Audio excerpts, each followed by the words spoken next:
আসসালামু আলাইকুম। ঘুরতে গেছিলাম জেবুদো। অত্যন্ত সুন্দর একটা জায়গা। আপনাদের সময় থাকলে ঘুরে আসতে পারেন। এবং সমুদ্রের মাঝখান দিয়ে রাস্তা, ২ ধারে পানি। মানে অসম্ভব সুন্দর একটা জায়গা আরকি। তো এখানে কিন্তু জোয়ার হয়। জোয়ারে যখন পরে রাস্তা কিন্তু ডুবে যায়। তখন ওই সময়তে চলাচল বন্ধ থাকে। তো আপনারা এখানে আসলে অনেক সুন্দর একটা জায়গা এবং গোসলেরও ব্যবস্থা আছে, গোসল করতে পারবেন। ভালো লাগে প্রকৃতির মাঝে এবং সমুদ্রের ধার। তো কোরিয়ানরা খুব পছন্দ করে সমুদ্রের ধারে ঘোরা বা প্রাকৃতিক যে সৌন্দর্যগুলা তারা কিন্তু উপভোগ করে। আপনারা দেখছেন যে এই যে টেম্পোরারি আরকি ঘর বানাইছে আরকি এগুলা।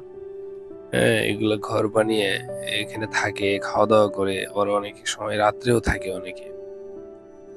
তবে একটা জিনিস এদেরকে দেখলে আমার মনে হয় আফসোসও হয় যে তারা সৌন্দর্যকে ভালোবাসে, প্রকৃতিতে যায়, আনন্দ করে। কিন্তু এই প্রকৃতির যে সৃষ্টিকর্তা, এগুলা যে কেউ সৃষ্টি করেছে, এগুলার পিছনে একজন যে কারিগর আছে, এই পর্যন্ত তাদের চিন্তা শক্তি কাজ করে না।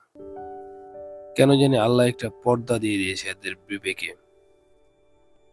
তো এইটা অবাক লাগে যে এগুলা তো আর এমনি, এমনি হয় নাই। কে সৃষ্টি করলো এগুলা? সারাদিন বসে থাকে কিন্তু উপভোগ করে। কিন্তু স এগুলা সৃষ্টিকর্তা যে আছে একজন, এইটা তারা কখনো মানে চিন্তা করতে চায় না বা চিন্তা আসলেও তারা করে না, নাকি আল্লাহই ভালো জানে।